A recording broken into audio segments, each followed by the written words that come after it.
irmão do Senhor, escritor dessa carta, uma prática. Eu quero falar nessa manhã, que está falando para líderes, então eu vou ter uma fala um pouco mais formal. Vou falar sobre 3 coisas, sobre a questão temporal, a questão teológica e a questão cultural. Queridos, se há uma pessoa na Bíblia que pode falar sobre a importância de se ter inteligência pacífica, esse alguém é Tiago. Tiago, ele vive os seus últimos dias ali em Jerusalém, antes da queda de Jerusalém. Jerusalém cai no ano 70, depois da era cristã, depois daquele famoso cerco, não vou entrar dentro desse mérito, do famoso cerco, né, de Tito, Vespasiano, Jerusalém é destruída, mas na verdade, sabe, o Wagner, quando Vespasiano e Tito vão destruir Jerusalém, já não há mais nada para destruir, porque na verdade a cidade já está destruída por dentro. Quem vai dar testemunho disso para nós é Flávio José, nos seus escritos. Ele vai dizer que a cidade estava dividida ao meio. Os habitantes da cidade alta contra os habitantes da cidade baixa. A cidade ela já estava fragmentada por dentro. Hoje, se Tiago estivesse vivendo no nosso contexto, ele era uma pessoa que tinha autoridade para falar para nós como ter uma liderança pacífica. Porque a primeira coisa que destrói uma liderança pacífica é o partidarismo. Estou falando para líderes aqui, querido. Pastor não tem partido político. Pastor pode até ter preferência. Eu também tenho as minhas. Mas pastor não tem partido político. Porque a própria palavra, ela já diz partido. O pastor, o líder, é alguém que é chamado para o todo. Então, hoje de manhã, você decide o que você quer para a sua vida. Se você quer ser um líder para o todo ou se você quer ser um partidário. Porque as duas coisas, meu querido, minha querida, você não vai conseguir manter na sua vida e servir o Senhor com excelência. Tiago é testemunha disso. Tiago viu uma cidade ser destruída porque havia partidarismo. Os moradores da parte de cima, os moradores da parte de baixo. Quando Vespasiano e Tito chegam para destruir Jerusalém, já não há mais resistência, porque gente dividida não dá combate. É o problema que a gente está vivendo no Brasil hoje. Por que está essa bagunça? Bom, a pergunta de Tiago, no versículo 13, ele vai dizer: quem entre vós é sábio e inteligente? Mostre mansidão de sabedoria mediante um bom proceder. Algumas Bíblias dizem boas obras, eu não sei se a sua diz boas obras. Né? Irmão, essa palavra no grego é uma palavra que João também gosta muito, é a palavra que provavelmente ele aprendeu a admirar e gostar dessa palavra lá em Éfeso, que é a palavra kalos, que vem do grego bom. Jesus é o poimen kalos, ele é o bom pastor. Em Efésios, Paulo vai dizer para nós nos dedicarmos às ergon kalos, às boas obras. Mas kalos, ele guarda também um outro sentido importante, e a gente perde nessa coisa na tradução de um idioma para o outro, a gente perde. Kalos abriga também fortemente o sentido de estética. Então, na verdade, kalos não é só bom, kalos é belo. Querido, a segunda maior igreja do Brasil hoje se chama Igreja dos Desigrejados. Ela só perde para a Assembleia de Deus do Brasil. É a segunda maior massa evangélica nesse país hoje. Sabe por quê, irmão? Porque a gente não consegue mais viver a nossa vida pacífica e em beleza. Tem uma vida de uns crentes que a gente olha que dá medo. Dá medo.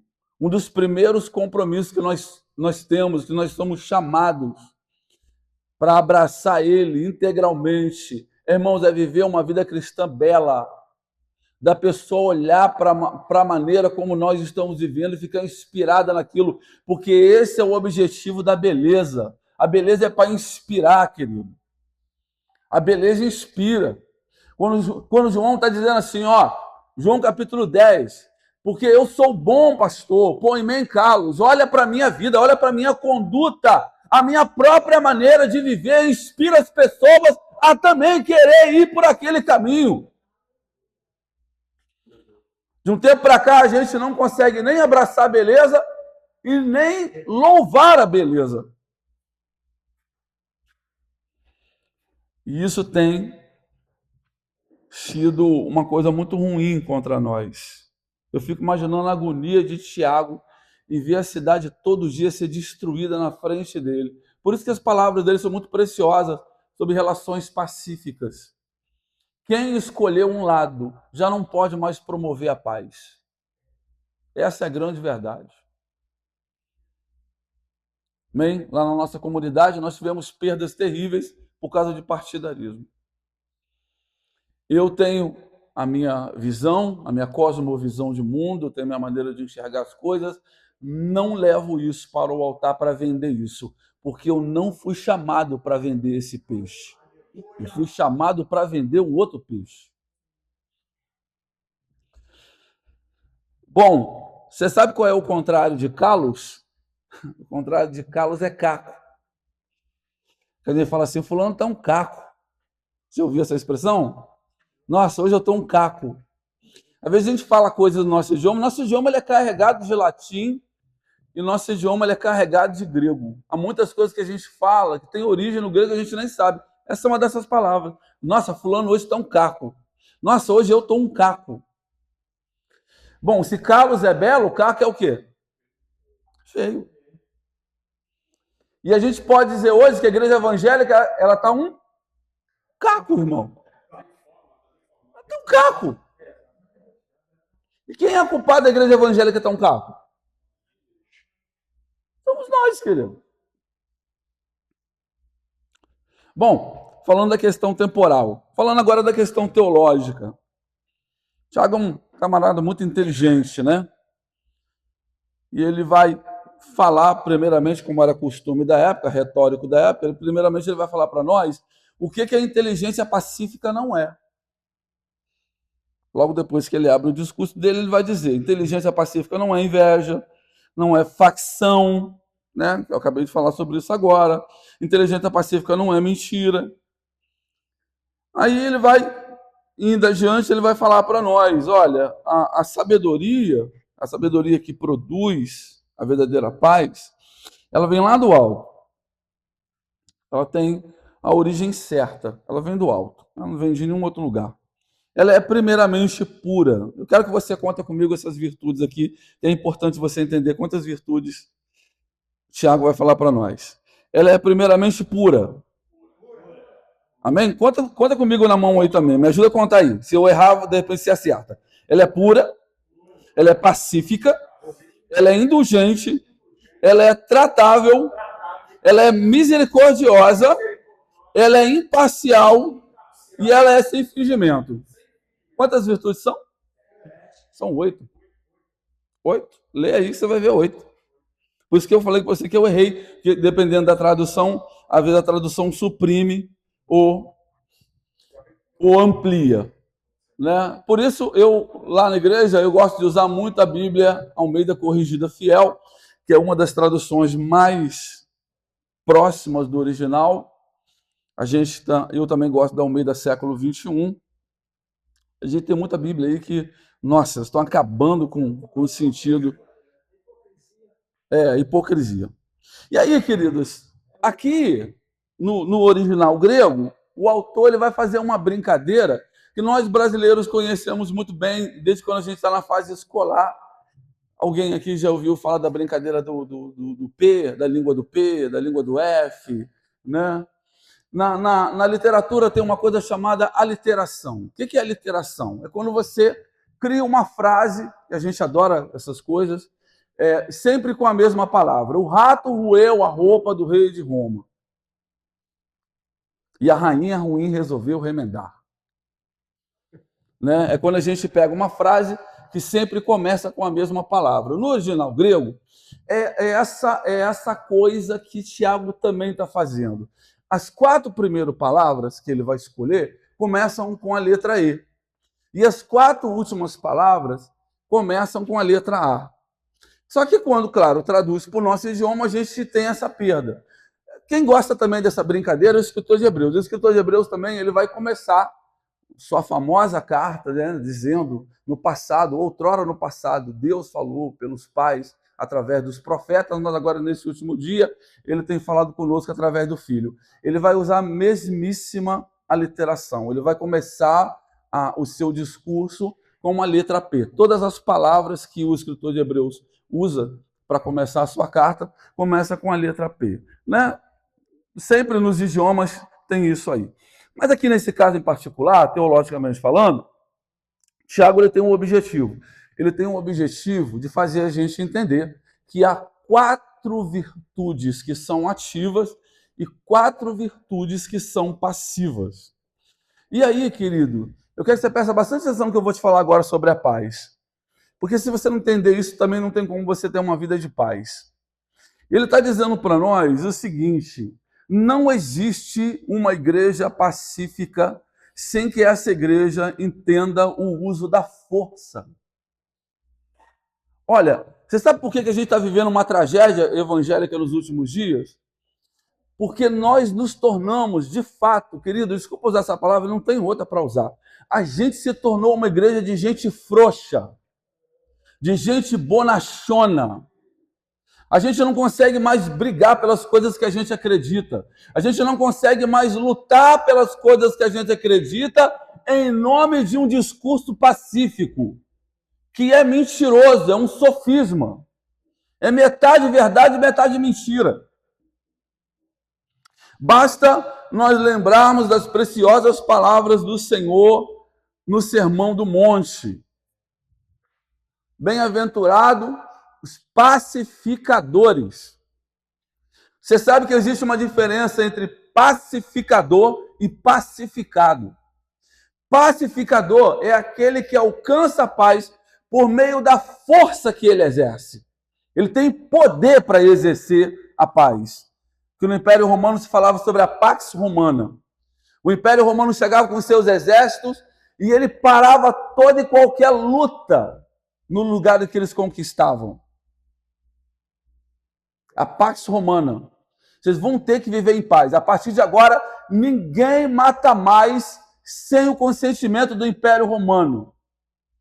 Só o Império Romano tem poder para matar. E se tu matar alguém aí, a gente vai aí, mata você, mata a tua família e mata a tua vila inteira. Funcionou ou não funcionou? Hã? Funcionou. Porque Caifás falou, rapaz, tá doido, a gente não pode matar não, só quem tem poder para matar é o Império Romano. Não existe paz, senão pela força. E nós estamos nos tornando numa massa... Deus me perdoe dizer isso, não tenho que falar isso. Eu já tenho reclamado disso há bastante tempo. Irmão, nós estamos nos tornando uma massa evangélica covarde. E é por isso que, apesar dos números serem tão atraentes, 50 milhões de evangélicos, em breve nos tornaremos a religião majoritária do Brasil. Irmão, não está valendo de nada.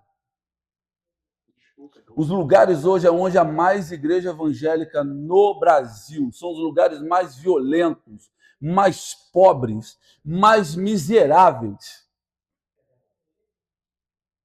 Porque a gente está aceitando tudo.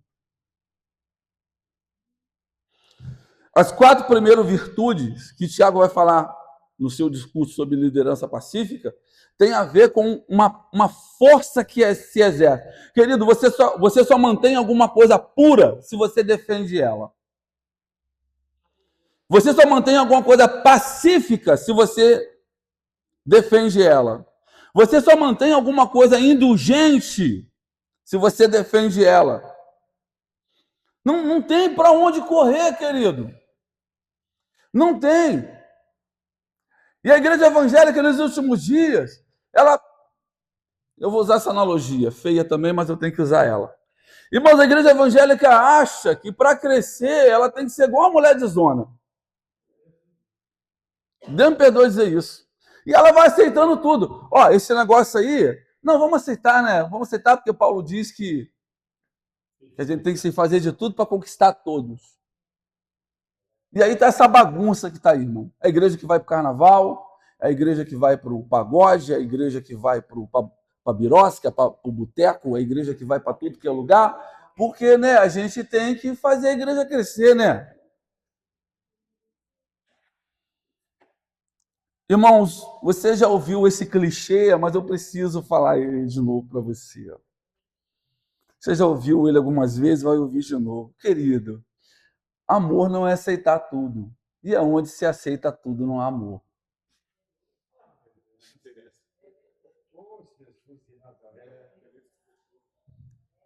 Ontem a liderança da juventude lá da igreja mandou mensagem para mim à noite: pastor, a gente pode assistir o jogo da seleção lá dentro do templo? Eu falei, não.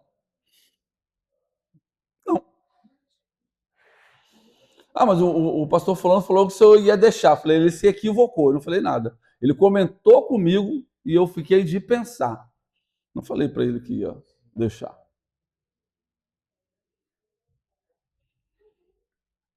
Bom, sabe, queridos, não tem como você viver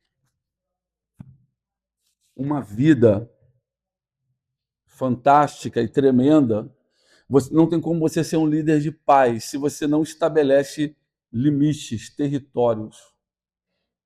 E é essa a verdade que Tiago está tentando dizer para a gente.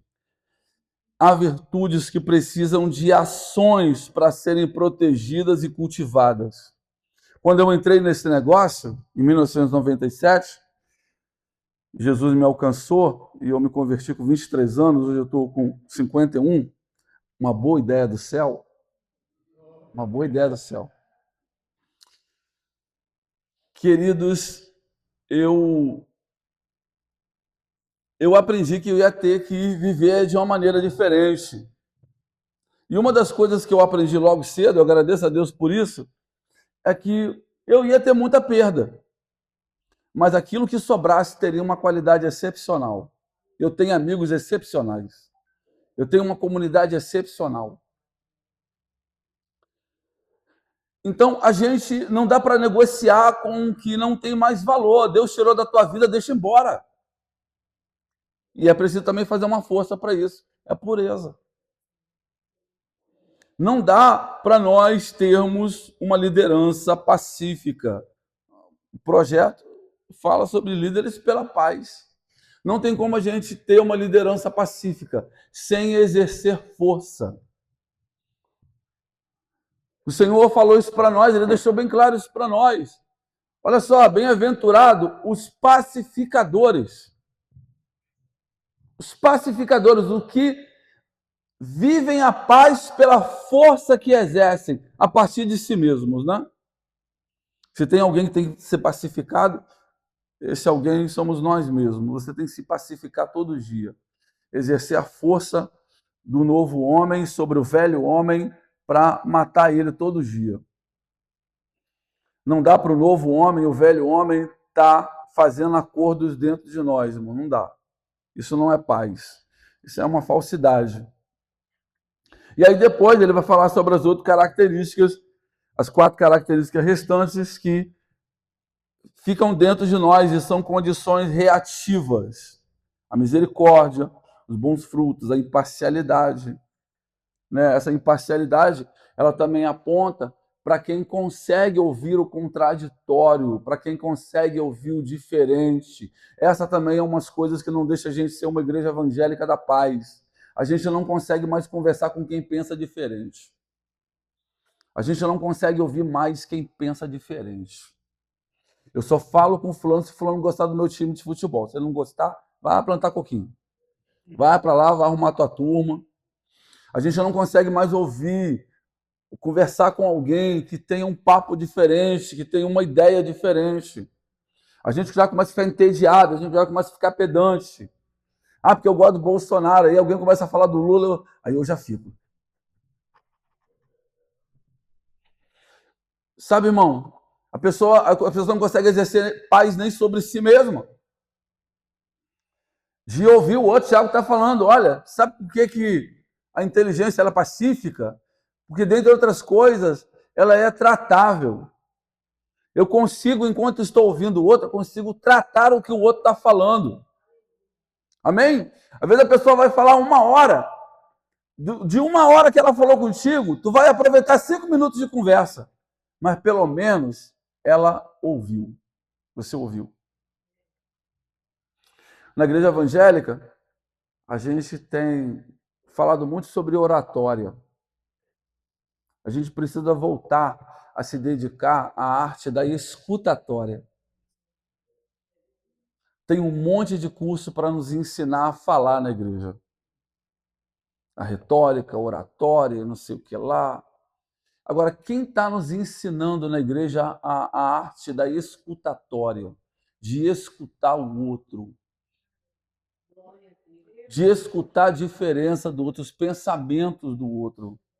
Tiago, no seu tempo, segundo a história, ele era um líder respeitadíssimo. Até mesmo pela liderança farisaica, ele era altamente respeitado, porque ele conseguia ouvir as pessoas. Você quer ser um líder pacífico, mas você não quer ouvir ninguém. A paz que você vive é uma mentira. Ela é frágil. Porque quando nós, de fato, temos uma inteligência pacífica, querido, a gente entra dentro de qualquer conversa e a gente não se contamina. A gente não se contamina. Eu, como uma grande parte da igreja evangélica, né, eu tenho uma visão de mundo acerca da política de centro. Eu não acho nem que a direita nem que a esquerda está com razão. Eu sou uma pessoa de centro. Mas por causa dos meus valores evangélicos, eu tenho uma tendência a ser mais de direita.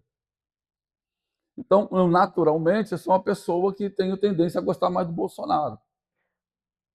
A minha mãe e a minha irmã são apaixonadas pelo Lula.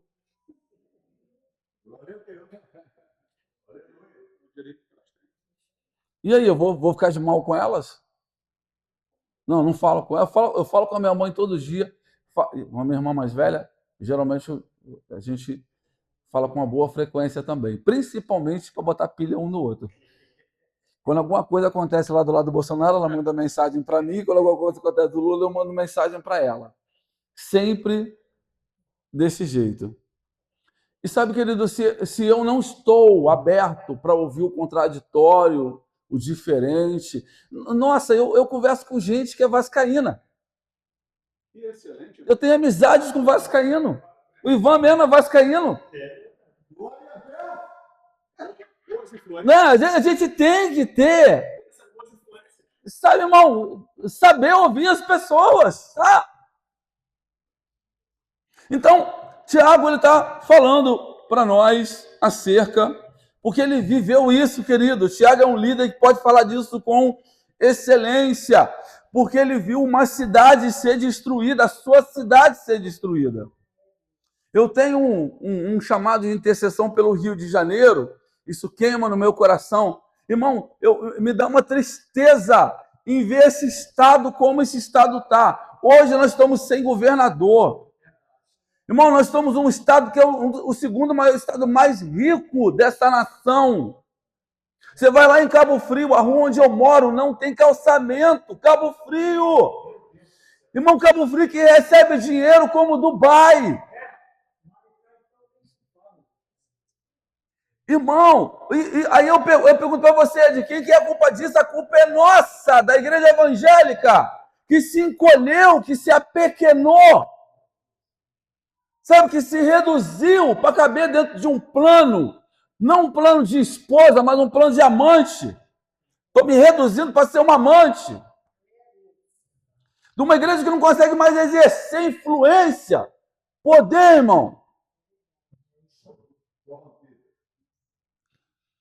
Porque a gente, em parte, a gente se tornou isso, a gente se tornou intolerante. Eu fui pastor lá na cidade de Talva. Quem é que conhece Talva, irmão? Conhece Talva? E antigamente na cidade, a cidade nasce com um rio no meio. Segundo a história antiga, havia um grupo dominante do lado de lá do rio e um grupo dominante do lado de cá do rio. Ainda hoje, a cidade, assim, tem um grupo de lá que às vezes faz o prefeito e um grupo de cá que às vezes faz o prefeito. E aí, na época de eleição, Wagner, quando os dois grupos se encontravam em cima da ponte, irmão, parecia guerra de facção. Os grupos brigavam em cima da ponte do rio Muriaé. Aí você fala, pastor, mas isso é do mundo, isso é normal. Não, querido. Quem brigava eram os crentes das igrejas evangélicas. Os crentes brigavam. Ainda hoje na cidade de Talva, você vai lá na época de eleição, você vai ver da última. Enquanto eu estava lá, irmão, eu tinha um programa de rádio, eu bati 2 anos direto para não ter que ver isso na eleição. Graças a Deus funcionou o trabalho preventivo. Mas quando eu cheguei lá, o pessoal falou, pastor, teve um presbítero aqui da Assembleia de Deus, aqui na época da eleição, puxou a faca para o outro. Puxou a faca. O outro estava com a bandeira segurando o bambu, viu o irmão da igreja que estava com outro grupo e deu uma bambuzada nele.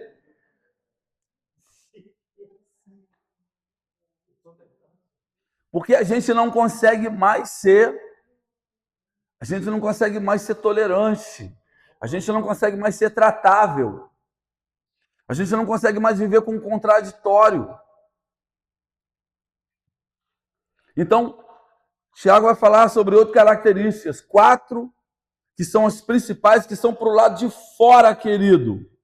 Se você aceita tudo, você não tem paz. Se você aceita tudo, você não lidera em paz, você não lidera com paz. Pureza é um negócio, pureza, que é a coisa mais importante da igreja, áganos, né, a pureza. Querido, ninguém mantém uma coisa pura sem proteção, sem proteger, sem fazer força, sem exercer poder, irmão. Ah, mas se eu fizer isso aí, ô Ney, o pessoal vai me abandonar. Tu foi chamado, criatura. Tu foi chamado para um concurso de popularidade? Foi? Cristo te chamou para um concurso de popularidade? Porque se for, está no lugar errado, querido. Porque ser líder não é ser popular.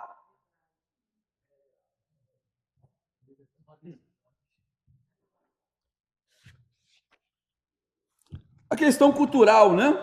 E aí eu vou, por último, encerrar aqui. O Thiago vai chamar a nossa atenção para isso. Para esses dias atuais. Irmãos, que a paz, a liderança pacífica, é uma cultura que se exerce com poder. O Senhor falou, vocês vão ficar em Jerusalém. Fica aí, não sai daí não. Não sai daí não. Ficar em Jerusalém até que do alto sejais revestidos de poder.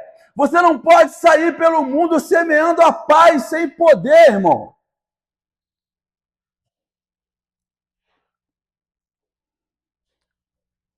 Isso está tudo aí na apostila. Depois você vai ver lá. E a gente tem que... E ele vai dizer no versículo 18, ora, essa é a paz que se semeia o fruto da justiça. Por que a igreja não consegue fazer o seu trabalho ser relevante? Porque ela não vive em paz. Porque ela não prepara o solo para fazer o seu trabalho. E por isso, irmãos, esse crescimento nosso é um crescimento superficial, que não tem raiz.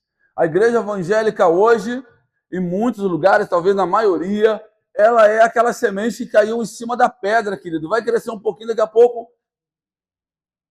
Na época da pandemia, irmãos, eu assisti, de repente só eu vi isso lá onde você morava, você não viu, graças a Deus, só eu vi.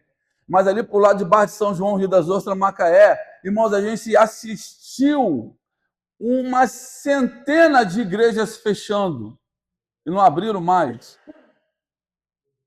Fecharam, acabaram, não existem mais. Sabe, isso é culpa dessa nossa coisa superficial. Nós estamos vivendo sem poder, a gente não vive com profundidade. Não tem como eu querer ser uma liderança que que fala sobre a paz, que vive a paz e ensina a paz, irmão, se eu quero viver minha vida cristã como um frouxo, como uma frouxa. Não, paz exige poder, irmão. Existe posicionamento. Existe coragem. Né? Mas não é a coragem de fazer mal para o outro. A coragem de ouvir o outro sem se contaminar os seus próprios valores. Sabe? A capacidade de saber o seguinte, tem um rio que nos separa. Eu posso fazer uma ponte até você sem correr o risco de eu me contaminar, porque eu sei em quem eu tenho crido. Eu posso ir até você porque eu sei em quem eu tenho crido. Paulo vai dizer. E eu sei que ele é poderoso para fazer infinitamente mais. Eu conheço uns crentes que, se eles começarem a fazer pontes hoje, amanhã eles estão chamando Jesus de Genésio. E estão chamando alho de bugalho. E estão chamando urubu de meu louro. Porque eles não conseguem ir ao outro sem se contaminar. E aí Tiago não se contaminou. Tiago é esse camarada que ele é PhD, doutorado, mestrado e por aí vai, irmão. Ele pode falar para nós sobre o que é ter uma vida que exerce a paz. Quando chamado pelos líderes de Jerusalém, falou, rapaz, você precisa negar Jesus. Ele falou, isso aí eu não vou fazer não, vocês vão ter que me matar. E aí eles empurraram, segundo a tradição, eles empurraram Tiago, acho que do alto da muralha, não estou lembrado bem agora, não sei se foi do precipício ou do alto da muralha. E logo depois, Jerusalém foi sitiada e destruída. E entre os líderes se diziam assim, isso está acontecendo conosco, porque nós matamos Tiago, que era um homem justo.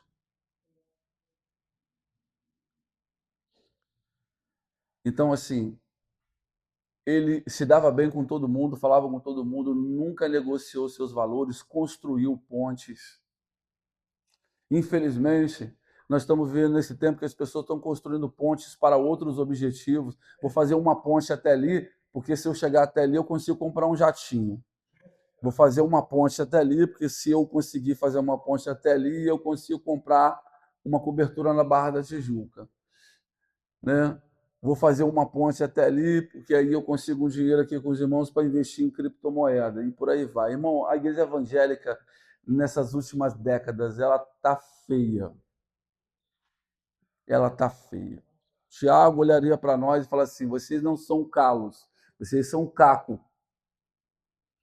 A igreja que nós estamos, principalmente no Rio de Janeiro, se tem uma igreja em algum lugar que é feia, porque é uma igreja que não tem paz, é a igreja no Rio de Janeiro. É uma igreja que não tem paz. Eu acho que quando Deus olha do céu, Deus olha para nós, irmão, em pouquíssimos lugares. Hoje no Rio de Janeiro está difícil de você distinguir o que é milícia, o que é facção criminosa e o que é igreja evangélica. Que dependendo do lugar, se as três estiverem juntas, não dá para saber qual delas é a mais perigosa. Porque a gente não consegue mais exercer a paz que vem do céu. Isso é tão importante.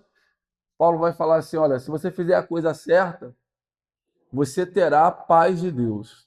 Se você viver da maneira correta, você terá o Deus da paz. Paz é um negócio para quem tem poder. Paz é um negócio para quem vive em poder. E não por acaso, né, eu ouvi alguns relatos aqui, os irmãos me perdoem, não por acaso, nesses últimos tempos, irmãos, no nosso meio está se proliferando profissionais da área mental.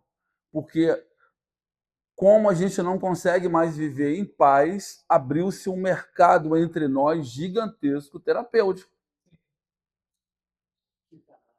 Se você não tiver comunhão com o Espírito Santo, você vai ter comunhão com o terapeuta. Pode ficar tranquilo em relação a isso. Porque é ele que nos dá paz. É ele que nos faz viver em paz. Mas talvez a coisa está dando ruim para você, porque você está esperando a paz cair do céu para você. Sinto em te dizer que a paz não vai cair. Sinto em falar para você que essa paz não vai descer. Porque essa paz você pega ela na pressão, na força. Você segura ela para você e para o outro. É isso que Tiago está tentando fazer com que os seus leitores entendam. Ninguém vai trazer paz para você numa embalagem bonitinha. Tu vai ter que ir atrás dela. Tu vai ter que se apoderar dela. Porque as melhores coisas da vida cristã, irmãos, elas têm que ser tomadas. O reino de Deus é tomado à força. E aqueles que usam de força se apoderam dele. Aí a pessoa fica, Deus, agora manda a tua paz. Não, querido, não vai vir. Porque a história cristã nos diz que a paz se alcança no meio da tribulação, da angústia, da luta. É isso que dá paz. E aí, quando a gente passa por essas coisas, delas a gente extrai a paz. Saia daqui nessa manhã, eu encerro essa minha fala, saia daqui nessa manhã, querido, sabendo que para ser um líder que tem inteligência pacífica, você vai ter que botar a mão na massa. Você vai ter que botar a mão na massa. Você vai ter que segurar no chifre do boi e botar o boi no chão. Ninguém, não vai vir querubim, serafim, arcanjo, não vai vir. Paz se exerce com força. Bem-aventurado, não os pacificados, mas bem-aventurados os pacificadores. Acorde de manhã com o compromisso de você lutar pela sua paz. De você ser um líder pacífico. E aí, certamente, o Senhor te abençoará. Queria convidar você a fazer essa oração comigo. Depois dá uma olhadinha lá na apostila como um todo. Ela está lá no grupo. Amém? Da Silpe. Vamos orar. Pai, nós queremos levantar a nossa voz e a nossa oração, primeiramente pela igreja que está no Rio de Janeiro. Uma igreja que a gente tem visto nas últimas décadas tem sido roubada nas suas virtudes, na sua paz, no seu amor, na sua misericórdia. Tenha compaixão de nós. Faz a igreja, Senhor, desse estado, mais uma vez, ser uma igreja poderosa, ser uma igreja viva, ser uma igreja que tem influência, ser uma igreja, Senhor, que dá conselhos, ser uma igreja que dá direção. Faz a igreja no Rio de Janeiro, de novo, ser uma igreja profética, uma igreja que aconselha reis, que aconselha homens poderosos, que aconselha homens simples, de uma igreja onde as pessoas vêm buscar nela o refúgio, onde as pessoas vêm buscar a verdadeira paz, Senhor. Não a paz de um líder de milícia, não a paz de um líder de facção criminosa, mas a paz que vem do céu. Faz de nós líderes cheios de paz, a paz que excede todo entendimento, Senhor. A paz que não pode ser comprada com ouro nem com prata, não pode ser negociada na mesa dos homens poderosos. A paz que vem do céu. Faz de nós uma igreja cheia de paz. Faz de nós líderes pacíficos. No nome santo de Jesus. Amém. E graças a Deus. Você pode dar uma salva de palmas para o Senhor? Aleluia. Muito obrigado. Deus abençoe a sua vida.